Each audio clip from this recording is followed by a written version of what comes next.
Hi hello welcome back to our channel. இன்னைக்கு பாத்தீங்கன்னா ஒரு சின்ன கைத்தொழில் தான் பார்க்க போறோம்.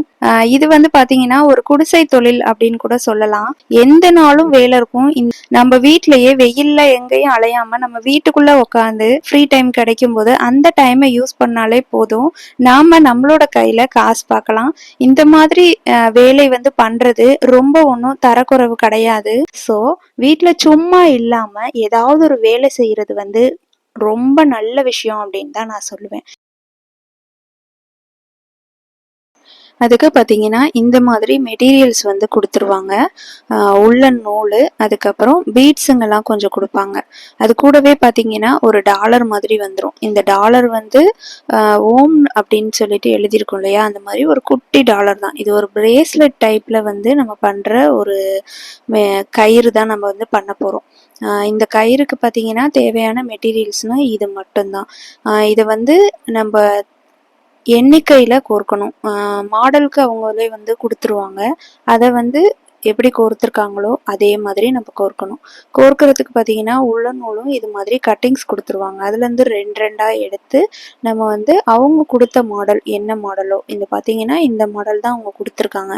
ஸோ இதே மாடலில் நம்ம வந்து கோர்க்கணும். இந்த மாடலில் கோர்க்கறதுக்கு பார்த்தீங்கன்னா கோர்க்கறதுக்கும் ஒரு நீடில் மாதிரி ஒன்று கொடுத்துருவாங்க. இப்போ இது எல்லாத்தையுமே வந்து நான் ஒரு பாக்ஸில் கொஞ்சம் கொஞ்சம் எடுத்திருக்கேன். கோர்க்கறதுக்கு பார்த்தீங்கன்னா இந்த மாதிரி கம்பி கொடுப்பாங்க. அந்த கம்பியை வந்து நம்ம ரெண்டாக எடுத்து உள்ளன் நூலை வந்து ரெண்டாக எடுத்து ரெட்டையாக தான் நம்ம போடணும், சிங்கிளாக போடக்கூடாது. ரெட்டையாக எடுத்துக்கணும். எடுத்து நல்லா நேராக மடிச்சுட்டு இது மாதிரி கோர்த்துட்டு நம்ம எடுத்துட்டோம் அப்படின்னா நம்மளோட இந்த கயிறு வந்து ரெடி ஆகிடும். இது வந்து பார்த்திங்கன்னா நம்ம இதை பண்ணுறதுக்காக தனியாக டைமிங்லாம் ஒதுக்க வேண்டிய வேலை. சீரியல் பார்க்குறப்ப, சும்மா உட்காந்து கதை பேசிகிட்டு இருக்கப்ப இந்த மாதிரி டைமிங்கை யூஸ் பண்ணாலே ஒரு நாளைக்கு 200 வரைக்கும் கூட சம்பாதிக்க முடியும். அதாவது ஃப்ரீ டைம் மட்டும். இதையே ஒரு பிஸ்னஸாக எடுத்து பண்ணோம் அப்படின்னா ஒரு நாளைக்கு தாராளமாக எவ்வளோ சம்பாதிக்கலாம் அப்படின்னு நீங்களே கால்குலேட் பண்ணிக்கோங்க. ஏன்னா நம்ம ஃப்ரீ டைமை மட்டும்தான் யூஸ் பண்ணி இதை பண்ண போகிறோம் அப்படின்னா தாராளமாக 200 ஏர்னிங்ஸ் பண்ணலாம். இப்போ பார்த்தீங்கன்னா இந்த மாதிரி கோர்த்து நடுவில் இழுத்துட்டு அந்த கம்பியை நம்ம வெளியில் எடுத்துடணும். ரெண்டாக ஃபோல்டு பண்ணியிருப்போம் இல்லையா, அதாவது இந்த இப்போ வந்து 4 ஸ்டாண்ட்ஸாக இருக்குது. இதில் நீளமாக 2 த்ரெட்டை எடுத்து அதை ரெண்டாக ஃபோல்டு பண்ணிட்டோம் அப்படின்னா 4 ஸ்டாண்ட்ஸாக ஆகிடும். அது மாதிரி தான் நம்ம வந்து பண்ணணும். இது மாதிரி எல்லாத்தையுமே பண்ணினதுக்கப்புறம் பார்த்தீங்கன்னா 12 எடுத்து, அதாவது ஒரு டஜன் அந்த மாதிரி ஒவ்வொரு டஜனாக தனித்தனியாக கட்டிடணும். ஒரு டஜனுக்கு இவ்வளோ அமௌண்ட் அப்படின்னு சொல்லி அவங்க கால்குலேட் பண்ணி நமக்கு பைசா கொடுத்துருவாங்க. இது வந்து பார்த்திங்கன்னா கோவில்கள்லாம் வந்து ரொம்ப ட்ரெண்டிங்காக விற்கிற ஒரு கயிறு இது, சாமி கயிறு. இந்த கயிறை வந்து ரெடி பண்ணுறது வந்து பார்த்திங்கன்னா குடிசை தொழில் மாதிரி தான் ரெடி பண்ணுவாங்க. மெட்டீரியல்ஸை வந்து கொடுத்துருவாங்க, நம்ம கோர்த்து அவங்கள்ட்ட ரிட்டர்ன் பண்ணிடணும். இந்த டாலர்லாம் பார்த்திங்கன்னா கவுண்டிங்கில் கரெக்டாக கொடுத்துருப்பாங்க. இப்போ எப்படி கோர்க்குறேன் அப்படின்னு பார்க்கலாம். ஃபஸ்ட்டு பார்த்தீங்கன்னா 2 ஸ்டாண்ட்ஸாக அவங்களே உள்ளன் த்ரெட்டையும் கட் பண்ணி கொடுத்துருவாங்க. 2 ஸ்டாண்ட்ஸாக த்ரெட் எடுத்து இந்த மாதிரி நேராக வந்து வச்சுக்கணும். அவங்க வந்து கரெக்டான சைஸில் தான் கொடுத்துருப்பாங்க. ஸோ கொஞ்சம் கூட மெஷர்மெண்ட் மாறாமல் இருந்தால் தான் கயிறு கட்டுறதுக்கு சரியாக இருக்கும். இந்த மாதிரி ரெண்டாக ஃபோல்டு பண்ணும். 2 த்ரெட்டை எடுத்து ரெண்டாக ஃபோல்டு பண்ணோன்னா 4 ஸ்டாண்ட்ஸாக ஆகிடும். அதில் வந்து அவங்க கொடுத்துருப்பாங்க கம்பி கோக்குறதுக்கு. அந்த கம்பியை இது மாதிரி மாட்டி விட்டோம் அப்படின்னா அந்த கம்பியை வந்து ஊசியாக நினச்சிட்டு நம்ம கோர்க்கணும். ஃபஸ்ட்டு வந்து ஒரு லாக் பீடு மாதிரி ஒரு கோல்டன் பீடு, அதுக்கப்புறம் ஒரு கிறிஸ்டல் பீடு, அதுக்கப்புறம் சக்ரி, கிறிஸ்டல் பீட், சக்ரி, அவ்வளோதான். ஒரு டாலர் கோர்த்துக்கணும். மறுபடியும் நம்ம ஃபஸ்ட்டு கோர்த்த அதே மாடலில் திரும்ப கோர்த்துக்கணும். இது மாதிரி வந்து கோர்க்குறதுக்கு மாடல் வந்து அவங்களே கொடுத்துருவாங்க. அதனால் ஈஸியாக இருக்கும். ஒரே மாதிரி தான் இருக்கும் எல்லாமே. இது மாதிரி கோர்த்துட்டு நம்ம இழுக்கும் போது பார்த்தீங்கன்னா 2 சைடும் லாக் பீடு மாதிரி குட்டியாக ஒரு கோல்டன் பீடு கோர்க்கறதுனால அந்த த்ரெட்டை விட்டு நம்ம எந்த இடத்துல நகர்த்திட்டு போய் வைக்கிறோமோ அதே இடத்துல நல்லா ஸ்ட்ராங்காக நின்றுக்கும். ஏன்னா அந்த பீடு வந்து லாக் பீடாக அது வந்து லாஸ்ட்டில் நம்ம கோர்க்குறோம். இப்போ பார்த்தீங்கன்னா லாஸ்ட்டில் கோர்த்து நம்ம கொண்டு போய் இழுத்துட்டோம் அப்படின்னா நம்ம ஆல்ரெடி கம்பியை வந்து உள்ளே விட்டுருந்தோம் இல்லையா, அந்த கம்பியை இது மாதிரி எடுத்து விட்டுறணும். அவ்வளோதான். நமக்கு ரெடி ஆயிடுச்சு. இது கோர்க்கிறதுக்கு எத்தனை செகண்ட்ஸ் ஆச்சு அப்படிங்கிற மாதிரி நீங்களே யோசிச்சு பாருங்கள். ஒரு 10லேருந்து 15 செகண்ட்ஸ் தான் ஆகும் ஒரு இது கோர்க்கிறதுக்கு. ஏன்னா ரொம்ப ரொம்ப நேரம் இழுக்கிற அளவுக்கு ஒர்க்லாம் இல்லை. இது ஒரு குடிசை தொழில் அப்படிங்கிற பட்சத்தில் பார்த்தீங்கன்னா ரொம்ப ஈஸியான தொழில் தான் அப்படிங்கிற மாதிரி தான். ஏன்னா எல்லா கோவில்கள்லையுமே இந்த மாதிரி கயிறு வந்து சேல் பண்ணுறாங்க இல்லையா. இது ரொம்ப அதிகமாக மக்கள் விரும்பி பண்ணுறது. அதே டைமில் இந்த நார்த் இண்டியன்ஸ்லாம் பார்த்தீங்கன்னா இந்த மாதிரி கயிறு அதிகமாக எப்போவுமே கையில் கட்டியிருப்பாங்க. ஸோ அந்த சைடு வந்து இது ஒரு பிஸ்னஸாக கொண்டு வந்து இங்கே பண்ணுறாங்களா என்னன்னு எனக்கு தெரியல. இருந்தாலும் இந்த மாதிரி கயிறு வந்து அதிகமாக போயிட்டுருக்குங்கிற மாதிரி தான் இருக்குது. ஏன்னா இவ்வளோ கயிறு, நானே இவ்வளோ கயிறு பண்ணியிருக்கேன் அப்படின்னா என்கிட்ட மாதிரி எவ்வளோ பேர்கிட்ட கொடுத்துருப்பாங்க. அதை வச்சு தான் நான் சொல்கிறேன். இது வந்து நல்ல வைரலாக அதிகமான மக்கள் விரும்புகிறாங்கங்கிறது தெளிவாக புரியுது. இந்த மாதிரி கோர்த்துட்டு பார்த்தீங்கன்னா 12 எடுத்து நம்ம கட்டி கொடுத்துட்டோம் அப்படின்னா ஒரு டஜனுக்கு ஒரு அமௌண்ட் வச்சு நமக்கு கொடுத்துருவாங்க. ஒரு நாளைக்கு பார்த்தீங்கன்னா அதிகபட்சம் ஒரு 25 டஜன் வரைக்குமே நம்ம கோர்க்கலாம். அதாவது ஃப்ரீ டைம் மட்டும் உட்காந்தோம் அப்படின்னாலே. ஏன்னா சீரியல் பார்ப்போம் லேடிஸு. சீரியல் பார்க்குறது வந்து ஒரு சீரியல் ½ அந்த ½ முடிகிறதுக்குள்ளேயுமே பார்த்தீங்கன்னா எவ்வளோ கயிறு நம்ம கட்டிடலாம்.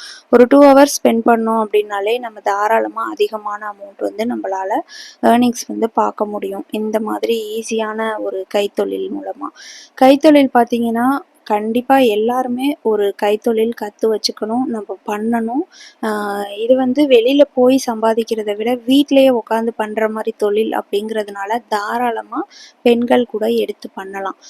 வெளியில் போய் வெயிலில் அலைஞ்சு திரிஞ்சு பஸ்ஸை பிடிச்சி ஏறி இந்த மாதிரி பண்ணுறதுக்கு வீட்டிலையே உட்காந்த இடத்துலையே இந்த மாதிரி கைத்தொழில் ஏதாவது நமக்கு கிடைக்கும் அப்படின்னா அது மாதிரி தொழிலை வந்து நம்ம மிஸ் பண்ணிடாமல் செய்கிறது அப்படிங்கிறது ரொம்ப சூப்பரான ஒன்று அப்படின்னு தான் நான் சொல்லுவேன். இப்போ பார்த்தீங்கன்னா கோர்த்து முடிச்சதுக்கப்புறம் 12 இந்த மாதிரி தான் எடுத்து கட்டணும். இந்த மாதிரி நம்ம 2ஆ ஃபோல்டு பண்ணி அந்த கம்பியில் கோர்த்துருப்போம் இல்லையா, அந்த கம்பி இருக்கிற அந்த இடத்த தான் வந்து இந்த மாதிரி லாக் மாதிரி போட்டு நம்ம கட்டி வைக்கணும்.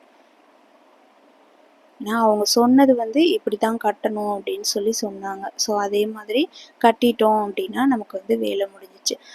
ஒவ்வொரு இதுக்கும் பார்த்தீங்கன்னா ஒரு டஜன் தான் வைக்கணும். அவங்க வந்து கொடுக்கும்போதே பார்த்தீங்கன்னா இந்த கயிறு, அந்த பீடு எல்லாமே வந்து ஒரு லிமிட்டடாக கொடுப்பாங்க. பட் அந்த டாலர் மட்டும் பார்த்தீங்கன்னா கரெக்டாக கொடுப்பாங்க. அதனால் மிஸ் பண்ணிடாமல் அவங்க கொடுத்ததை நம்ம கரெக்டாக கோர்த்து பேக் பண்ணி நம்ம கொடுத்துடணும். இப்போ பார்த்தீங்கன்னா 12 எடுத்துட்டேன். அதில் வந்து கொஞ்சம் அன்இவனாக கொஞ்சம் மேலே கீழேன்னு இருக்கு இல்லையா, அதனால் எல்லாத்தையுமே வந்து ஒரே இடத்துக்கு கொண்டு வந்து வச்சுட்டு அதை அப்படியே நம்ம கட்டி வச்சிடணும். ஏன்னா பார்க்குறதுக்கும் கொஞ்சம் அழகாக இருக்கும்ல, ஒரு பஞ்ச் அப்படின்னு எடுக்கும்போது ஒரு டஜன் அப்படியே அழகாக நீட்டாக ஒரே இடத்துல அந்த பீட்ஸ் எல்லாம் இருக்கும் இல்லையா, அதனால் அதை சரி பண்ணிவிட்டு ஒரு வெள்ளை நூல் எடுத்து இந்த மாதிரி நம்ம விரலில் கோர்த்து விட்டோம் இல்லையா, அந்த இடத்துல வெள்ளை நூல் எடுத்து ஒரு 2 முடிச்சு 3 முடிச்சு போட்டு நம்ம அதை அவுந்துராத அளவுக்கு கட்டிடணும். அவ்வளோதான். இவ்வளோதான் வேலை. 12 கோர்க்கிறதுக்கு எவ்வளோ நேரம் ஆகுமோ அதை விட கம்மியான டைம் தான் ஆகும் நமக்கு இந்த மாதிரி சரி பண்ணி எடுத்து வைக்கிறதுக்கு. அவ்வளோதான். இப்போ பார்த்தீங்கன்னா இந்த மாதிரி எல்லாத்தையும் கட்டிட்டு நம்ம கொடுத்து அனுப்பிட்டோம் அப்படின்னா நம்மளோட வேலை முடிஞ்சுது. வீட்டில் சும்மா இருக்கிற டைமிங்கில், அதாவது நம்ம வீட்டு வேலைகளெல்லாம் முடிச்சிருவோம். அதுக்கப்புறம் எந்த ஒரு வேலையும் நமக்கு பெருசாக இல்லை அப்படிங்கிற பட்சத்தில் இந்த மாதிரி ஒரு சிறு தொழிலை வந்து நம்ம பண்ணுறது தப்பே இல்லை. இது வந்து ரொம்ப ஈஸியான வேலை. இந்த வேலைக்கு வந்து படிச்சிருக்கணும், இந்த நாலேஜ் அந்த நாலேஜ் இங்கிலீஷ் நாலேஜ் அது இதுன்னு எவ்வளவோ ஸ்ட்ரகிள்ஸ் இருக்குது. இந்த ஸ்ட்ரகிள்ஸுக்கு மத்தியில் பார்த்தீங்கன்னா இந்த மாதிரி ஒரு வேலைலாம் வந்து ரொம்ப ஈஸியாக பண்ணலாம். ஸோ வந்து இந்த மாதிரி வேலைகள், சிறு தொழில்கள் உங்கள் வீட்டு பக்கத்தில் ஏதாவது ஒரு தொழில்கள் இருக்குது அப்படின்னா அந்த தொழிலை நீங்கள் வந்து எடுத்து பண்ணுங்க. அதை ஒரு பிஸ்னஸாக கொண்டு போனோம் அப்படின்னா ரொம்ப சூப்பராக இருக்கும். அதாவது டைம் பாஸ் ஆகிறதே தெரியாது. நம்மளோட மைண்ட் ரிலாக்ஸ்டாக இருக்கும். நம்ம எதுவுமே பண்ணாமல் வீட்டில் சும்மா உட்காந்துருக்கும் போது ஒரு விதமான டிப்ரெஷன் இருக்கும். இதே நம்ம ஏதாவது ஒரு வேலைகளை எடுத்து பண்ணும்போது பார்த்தீங்கன்னா ரொம்ப ஹாப்பி ஃபீல். அது வந்து உங்களுக்கு நீங்கள் அந்த ஃபீலை அனுபவிச்சிங்கன்னா தான் மட்டும்தான் தெரியும். அனுபவிக்காம தெரியாது. ஸோ வீட்டில் சும்மா இல்லாமல் ஏதாவது ஒரு வேலை செய்கிறது வந்து ரொம்ப நல்ல விஷயம் அப்படின்னு தான் நான் சொல்லுவேன். ஓகே ஃப்ரெண்ட்ஸ், இந்த வீடியோ வந்து உங்களுக்கு பிடிச்சிருக்கும் அப்படின்னு நான் நினைக்கிறேன். பிடிச்சிருந்துச்சு அப்படின்னா லைக் பண்ணி, ஷேர் பண்ணி, கமெண்ட்ஸ் பண்ணுங்க. நெக்ஸ்ட் ஒரு சூப்பரான வீடியோவில் மீட் பண்ணலாம். Thank you so much. பாய்.